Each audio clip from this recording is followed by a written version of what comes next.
오늘 그래서 한국 여성대회도 열렸고요. 사실 지난해부터 강남역 사건, 문단내 성폭력 해시태그 운동, 대학가 단톡방 사건 등등 오늘에 이르기까지 여성에 대한 이야기가 연일 끊이지 않았죠. 특히 또 탄핵 정국을 맞아서 페미니즘과 민주주의의 관계에 대한 이런 관심도 높아진 그런 때입니다. 그래서 오늘 초대석에 여성학자 한 분 모셨어요. 네, 연세대학교 젠더연구소의 연구원이신 손희정 박사, 어서 오십시오. 예, 안녕하세요. 손희정입니다. 네. 매해 이 3월 8일 여성대회에서 여성운동상, 여성운동 특별상 이런 거 수상하잖아요. 네네. 올해 여성운동상은 어디서 받았어요? 올해 여성운동상은 디지털 성범죄 아웃 프로젝트라고 하는데 줄여서는 DSO 팀이라고 부르는데요. 네. 이 팀에서 이제 여성운동상을 수상을 했고. 디지털 성폭력? 디지털 성범죄 아웃. 성범죄. 네. 예를 들면 소라넷 폐쇄 운동. 네, 그 운동을 이제 주도를 했었던 팀 사람들이 모여가지고 이제 본격적으로 활동을 한 팀을 꾸렸고요. 이때까지는 보통 사람들은 리벤지 포르노라고 이야기를 했었던 이제 성범죄를 고발을 하고. 그게 뭐죠? 리벤지 포르노가? 예를 들면 이런 건데요. 리벤지 포르노라는 게 복수와 포르노가 합성된 언어인 거잖아요. 그래서 이제 연애를 하거나 관계가 있을 때에 성관계를 했던 걸 찍어놨었던 것을 이제 헤어지고 나서 유포시키는 거? 복수의 의미로 유포를 시킨다든지 이런 식으로 하는 말하자면 사제 포르노라고 할 수 있는데 이게 포르노라고 이야기가 되면서 그러니까 부화도 되는 어떤 동영상 이런 식으로 이제 인식되는 부분들이 있어서 명백하게 이건 디지털 문화를 기반으로 한 그렇죠. 성범죄다라는 걸 좀 인식시키기 위해서 오늘의 시대상에 딱 맞는 꼭 표현. 필요한 그런 운동. 그래서 여성운동상을 받았군요. 네네. 여성운동 특별상은요? 여성운동 특별상은 이번에는 이제 강남역 그러니까 2016년 5월 17일에 있었던 묻지마 살인. 네, 묻지마 살인에 이제 많은 여성들이 가서 추모의 이제 메시지를 포스트잇에 남겼었고, 맞아요. 예, 그게 뭐 전국적으로 모았을 때 한 35,000건 정도 되는 걸로 알려져 있는데요.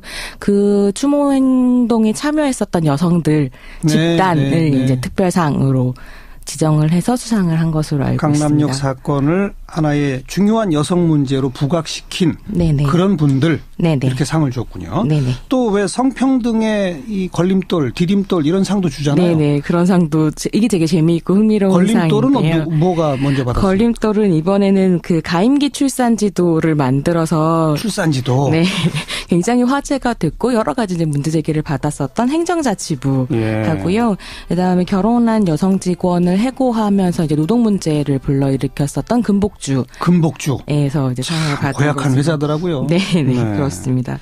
그게 걸림돌이고요. 걸림돌이고 디딤돌은? 디딤돌상 같은 경우는 김포공항 청소노동자분들이 받으셨고요. 그다음에 성주 사드 반대 운동을 하셨던 여성위 분들이 받으셨고 그다음에 낙태죄 폐지를 주장을 했었던 검은 시위 에서 수상을 한 것으로 알고 있습니다. 네, 앞으로는 성평등 걸림돌상은 아예 좀 폐지될 만큼 좀 없었으면 좋겠어요, 이런 거. 그리고 왜 3시 스톱 캠페인이라고 하는 것도 오늘 벌어졌잖아요. 이 3시 스톱이 뭐예요? 이거는 이제 한국 여성 노동계에서 준비를 한 행사인데요.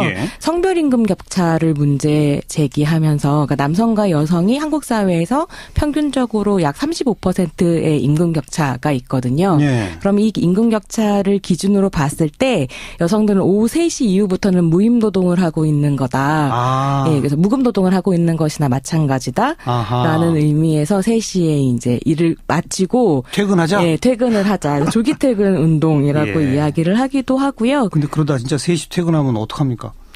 일단 오늘은 캠페인이니까 그래서 이제 이거를 이제 제안을 했었던 캠페인 측에서는 뭐라고 얘기하냐면 나오실 수 있는 분들은 나오셔서 같이 행진도 하고 이야기도 하고 했으면 좋겠고 사실은 현실적으로는 좀 참여하기 어려우신 여성 노동자들은 이제 태업을 하자 기지개를 피든지 뭐 3시에 커피 한 잔의 여유를 누리든지 뭐 이런 식으로 참여를 해보자라는 이야기를 했습니다. 그래서 실제로 뭐 3시에 퇴근하자라기보다는 어쨌거나 임금 격차를 줄이는 운동이 필요하고 인식을 공유하자는 의미였고요. 딱 이 몸에 와닿네요. 오후 3시 이후는 우리는 돈 안 받고 일하는 거다. 네, 진짜 그렇습니다. 그렇군요. 근데 이게 사실은 한국에서만 있었던 운동은 아니고 지금 전 세계적으로 이퀄 페이데이라고 해서 동일 임금의 날이라고 이야기를 해서요. 뭐 아이슬란드나 프랑스, 영국 같은 데에서 이미 작년에 좀 했었던 운동이고요. 그래서 예컨대 뭐 아이슬란드 같은 경우 경우는 10월 24일에 이제 2시 38분에 여성들이 수천 명의 여성들이 길거리를 뛰쳐나왔다라고 보도가 되었는데요. 예, 예. 아이슬란드의 성별 임금 격차를 기준으로 했을 때는 2시 38분 이후부터가 무급 노동이라는 의미였었고요. 우리보다 조금 심한가 보죠? 아니요, 훨씬 임금 격차는 적은데요. 네. 아마 뭐 노동 시간 안에서 이야기가 되는 거였겠죠. 우리는 노동 시간이 기니까. 네, 그래서 세시스탑이 얘기하고 싶어하는 중요한 의제 중에 하나는 무엇이냐면 남녀의 임금 격차만 문제 삼는 것이 아니라 한국의 이제 열악한 노동 조건이랑 이제 과도한 노동 시간 같은 것들에 이제 좀 주목을 해볼 필요가 있고, 그래서 남녀 공의 노동자의 노동 시간을 좀 줄여야 한다라는 그렇죠. 문제 의식을 가지고 있습니다. 네. 제가 오늘 처음 시작하면서 잠깐 소개했습니다만 지난해 그 강남역 사건이 아마 가장 큰 결정적 계기가 아니었던가 싶은데 네네. 그 이후에 여성 관련 또 젠더 관련된 페미니즘 관련된 이야기들이 참 많이 나왔죠. 네, 폭발적으로 나오고 어떤 있습니다. 것들이었었죠? 지난 1년 사이에. 사실은 그러니까 이게 뭐 5.17 페미사이드라고 저는 이야기를 하는데 가부장제 사회에 의한 혹은 남성에 의한 여성 살인이 벌어졌었던 그날 이후에 이제 많은 이슈들이 나오긴 했는데 이게 단절적으로 5월 17일부터 탁 터져 나왔다라기보다는 사실은 이제 2015년 정도부터 서서히 인터넷을 중심으로 젊은 여성들이 이제 여성 문제 같은 것들에 인식을 하기 시작을 하면서 그런 에너지들이 모여왔었던 여러 가지 계기들이 있었고요. 그랬을 때 예컨대 2015년 2월부터 시작됐었던 해시태그 나는 페미니스트입니다 운동을 시작으로 메르스 사태 때 등장하기 시작한 메갈리안 미러링이라고 하는데 이렇게 결집되기 시작한 어떤 에너지가 사실 실제로 여성이 정말로 이유 없이 죽음을 당해야 하는 물리적 폭력이 눈앞에 딱 떨어지자마자 이렇게 바로 즉각적으로 반응할 수 있는 흐름으로 이어졌었던 것 같고요. 그렇게 현실 생활에서 살아가는 것이 굉장히 어려운 거. 예컨대 노동 조건도 너무 열악하고 물리적인 폭력은 점증하고 뭐 이런 상황들 속에서 조금씩 이제 여성들이 자기 목소리를 내기 시작했었던 것 같아요. 예. 또 하나의 계기가 문단 출판계 이런 그러면서 데서의 이제 사실은 성폭력 고발 이런 거죠. 재미있고 흥미롭다라고 얘기하기 너무 고통스러운 것이기는 한데 일상생활에서 그러니까 자신의 생활 세계랑 직업 세계에서 경험했었던 폭력들이 그냥 내가 운이 나빠서 혹은 내가 행실에 문제가 있어서라고 생각했었던 것들이 사실은 이제 이렇게 인터넷에서 막 이야기가 되면서 이게 나만의 문제가 아니다라는 생각을 하게 된 것 같고요. 그거에 대한 대응들이 구체화되고 있는 중인 거죠. 네, 그런 문제도 있었습니다. 어떻게 보자면 온라인 커뮤니티의 목소리를 낼 수 있는 공간이 넓어졌다는 점. 이 점이 큰 배경이로군요. 곳곳에서 고발들도 이루어지고 공감대도 확산되고 하는 그런 거니까요. 그렇죠. 온라인이라는 공간은 되게 중요한 것 같아요. 왜냐하면 뭐 아마 이야기 들으셨겠지만 2016년에 되게 화제가 됐던 사건 중에 하나가 넥슨이라는 게임 회사에서 만들었었던 게임에 목소리 출연을 했었던 여성 성우가 이제 뭐 메갈리아에서 판매한 티셔츠를 입은 인증 사진을 올렸다가 계약 해지를 당한 사건이 있었거든요. 근데 이게 사실 보여주는 건 무엇이냐면 페미니즘이 목소리에 힘을 얻기 시작했다라고 이야기는 되지만 아직 또 현실 세계에서 이런 식의 이야기를 하면 이건 사실 정치적 입장이라고 할 수 있는데 여성이 페미니즘이라는 정치적 입장을 이야기했을 때 사실은 생존의 위협을 당하게 되는 거죠. 직업을 박탈당하거나. 그러니까 그래서 어떻게 보면 온라인이라고 하는 비교적 안전한 공간이기도 하고 한편으론 동료를 매우 쉽게 찾을 수 있는 공간에서 이제 목소리가 터져나올 수 있었던 것 같기도 하고요. 근데 어떻게 보면 이런 여성들은 이전부터 사실은 온라인에 모여서 자기 이야기들을 하고 있었는데 이게 이제 페미니즘이라는 언어, 힘을 얻게 된 것은 중요한 계기였었던 것 같습니다. 방금 그 계약 해지 사건도 이야기했습니다마는 이런 페미니즘 운동이라는 것이 좀 건강한 방향, 긍정적 방향으로 쭉 차분히 가면 참 좋은데 대부분 이거는 극렬한 찬반 대립, 뭐 여성 혐오, 남성 혐오 그리고 좀 거기에 가장 앞장서 있는 몇몇 사이트들 중심에 격한 어떤 투쟁 네네. 이런 양상들이 자꾸 벌어진단 말이에요. 네네. 그런 혐오성과 그런 투쟁적인 어떤 부분 네네. 이거 어떻게 평가해야 합니까? 저는 사실은 사회적인 현상으로서의 남성 혐오는 이야기될 수 없다라고 생각하는 입장이고요. 여성 혐오라고 하는 것은 여성에 대한 차별과 멸시의 문화를 바탕으로 구조적으로 만들어진 것이기 때문에 네. 그냥 단순히 남자가 싫어라는 개인적 감정의 문제는 아니라고 생각하거든요. 여성 혐오는 구조적인 것이다. 네, 그래서 그러니까 사회적으로 문제 삼아야 되는 남성 혐오는 구조적으로 사실 아직 불가능한 상태라는 것이죠. 예. 왜냐하면 그런 남성 혐오가 성립하려면 남자들이 제도적으로 차별당하고 그러니까 물리적으로 폭력에 시달리며 그리하여 생존적으로 위협에 처했을 때 저는 남성 혐오를 얘기할 수 있다고 생각하는데 실제로 지금 페미니즘 운동이 하고 있는 건 남성들의 얼굴, 실제로 여성들은 염산을 맞는 시대인데 예. 남성들의 얼굴에 염산을 뿌리는 일이 벌어지진 않는다는 거죠. 손희정 박사 얘기를 쭉 듣다 보니까 참 많은 일들이 있었네요. 네네. 근데 그렇게 좀 많은 분들이 이걸 이슈로 논쟁하게 되면서 페미니즘 관련 책도 많이 나오고 네네. 팔리기도 많이 팔리고 네네, 그렇습니다. 그런 통계들도 다 잡힌단 말이에요. 네네. 근데 그만큼 이게 이슈화된 것까지는 맞는데 사회 저변의 인식 변화로까지 이어지고 있다고 보세요? 저는 확실히 변화를 좀 느끼기는 그래요? 하거든요. 그러니까 이게 책도 그렇고 특강 같은 것도 굉장히 많이 늘었고요.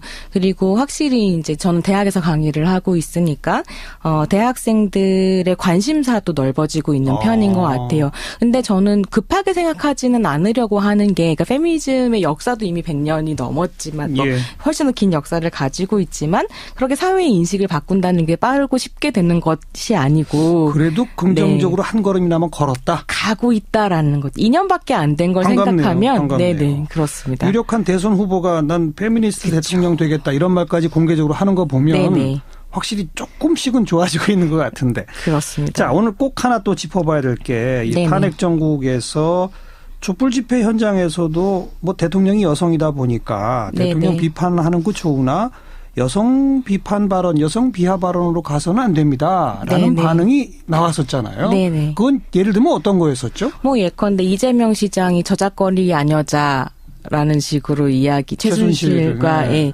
연결되어 있는 저작거리 아녀자라고 이야기하거나 아니면 뭐 얼마 전에 가장 화제가 됐던 것은 더러운 잠이라고 하는 그 작품, 패러디 작품. 네, 패러디 작품을 둘러싼 논란.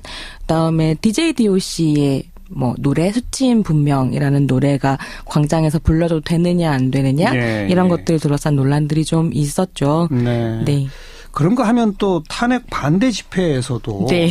거기서는 특히 박사모를 중심으로 해서 네. 대통령을 그냥 여리고 힘없고 착한 여성 대통령. 네네. 이것 하나 못 지켜주는 남자들 이게 남자입니까? 뭐 이런 게 막 외쳐진단 말이에요. 네네. 그거 어떻게 생각하세요? 그러니까 사실은 그러면서 지금 제가 정말로 그 더러운 잠을 둘러싼 여러 가지 광경들 중에 되게 흥미로웠고 한편으로는 고민됐었던 게 뭐냐면 여성 비하다라고 외치면서 보수 쪽 어르신들이 이제 국회에 들어가서 그 더러운 잠을 잡아 끌어서 막 패대기를 쳤단 말이에요. 네.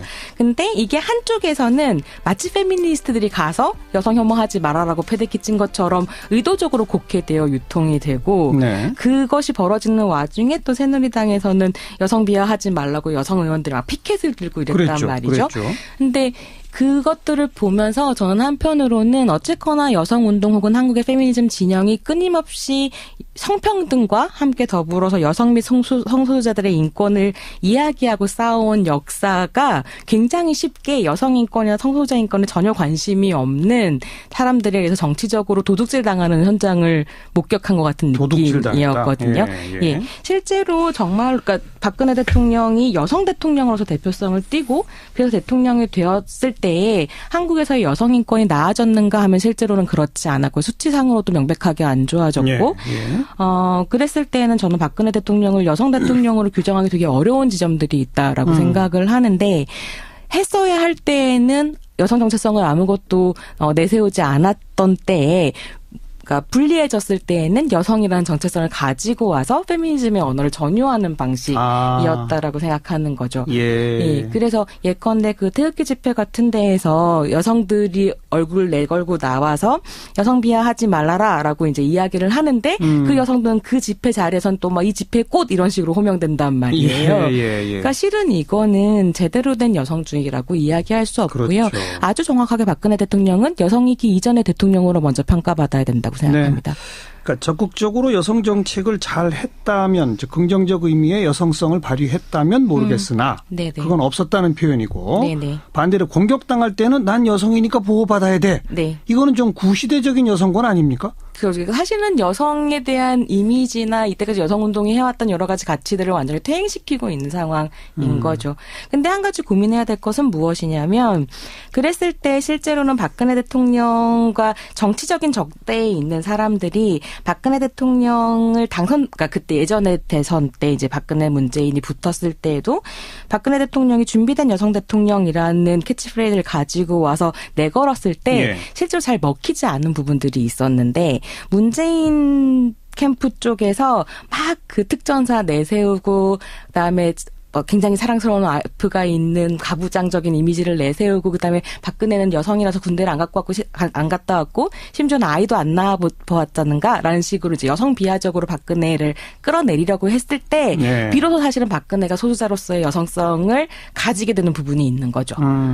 우리의 일상 인식 속에서의 여성 문제, 일상 생활과 조직 문화에서의 여성 문제, 더 나아가서는 정치와 여성 문제, 인식이 자꾸 넓어지는 것 같고요. 네, 그렇습니다. 그래서 정말 페미니즘이 민주주의를 완성한다. 그게 이제 올해 여성의 날 그 슬로건인데. 여성대의 슬로건이었습니다. 그렇죠. 네. 페미니즘이 민주주의를 완성한다. 그 설명만 짧게 좀 한마디 해주시죠. 그래서 완전하지 않은 형태로 온 민주주의, 완전하지 않은 형태로 온 인간 혹은 시민이라는 의미가 노동자들이 투쟁해서 노동자들의 투표권을 가지게 되고 여성들이 참정권 투쟁을 해서 참정권을 가지게 되는 그러니까 이런 다양한 역사 안에서 조금씩 완성되어 오고 있다라고 생각을 하거든요. 그렇게 생각하면 사실 여성운동 혹은 페미니즘이라고 하는 거는 여성들에게만 국한되어 있는 그러니까 부분적인 운동이 아니라 실은 민주주의의 의미 자체를 확산시켜온 보편운동이라고 생각하고요.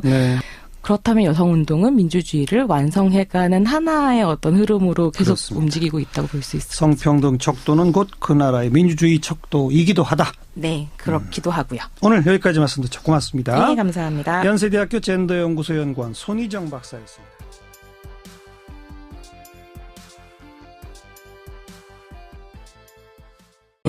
그리고 왜 3시 스톱 캠페인이라고 하는 것도 오늘 벌어졌잖아요. 이 3시 스톱이 뭐예요? 이거는 이제 한국 여성 노동계에서 준비를 한 행사인데요. 성별 임금 격차를 문제 제기하면서 그러니까 남성과 여성이 한국 사회에서 평균적으로 약 35%의 임금 격차가 있거든요. 그럼 이 임금 격차를 기준으로 봤을 때 여성들은 오후 3시 이후부터는 무임 노동을 하고 있는 거다. 그래서 무급 노동을 하고 있는 것이나 마찬가지다라는 의미에서 3시에 이제 일을 마치고 퇴근하자. 퇴근을 하자. 조기 퇴근 운동이라고 이야기를 하기도 하고요. 근데 그러다 진짜 3시 퇴근하면 어떡합니까? 일단 오늘은 캠페인이니까 그래서 이제 이거를 이제 제안을 했었던 캠페인 측에서는 뭐라고 얘기하냐면 동사항을 수상을 했고 디지털 성폭력? 디지털 성범죄 아웃. 성범죄.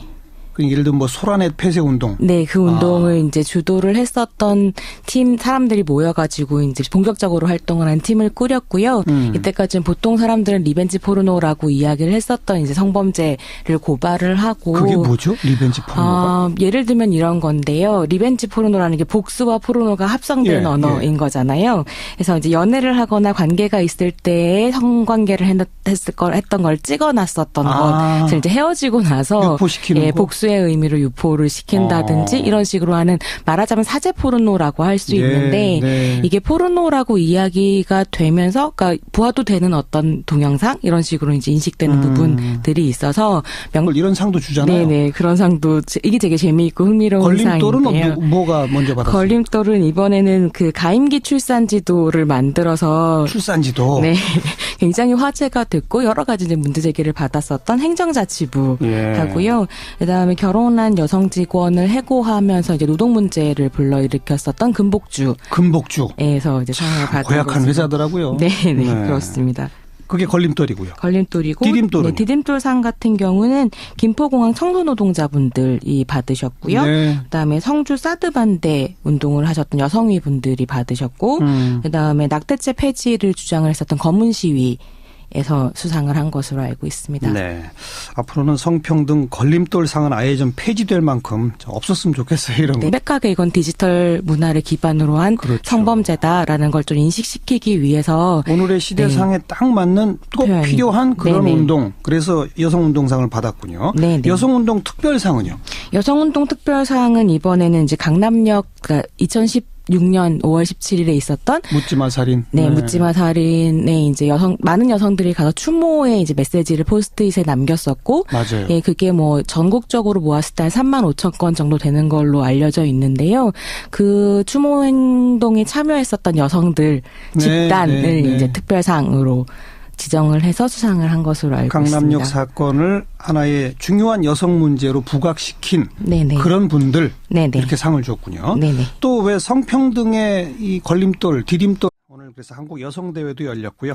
사실 지난해부터 뭐 강남역 사건, 문단내 성폭력 해시태그 운동, 대학가 단톡방 사건 등등 오늘에 이르기까지 여성에 대한 이야기가 연일 끊이지 않았죠. 특히 또 탄핵 정국을 맞아서 페미니즘과 민주주의의 관계에 대한 이런 관심도 높아진 그런 때입니다. 그래서 오늘 초대석에 여성학자 한 분 모셨어요. 네, 연세대학교 젠더연구소의 연구원이신 손희정 박사 어서 오십시오. 예, 안녕하세요. 손희정입니다. 매해 이 3월 8일 여성대회에서 여성운동상, 여성운동 특별상 이런 거 수상하잖아요. 네네. 올해 여성운동상은 어디서 받았어요? 올해 여성운동상은 디지털 성범죄 아웃 프로젝트라고 하는데 줄여서는 DSO 팀이라고 부르는데요. 이 팀에서 이제 여성운동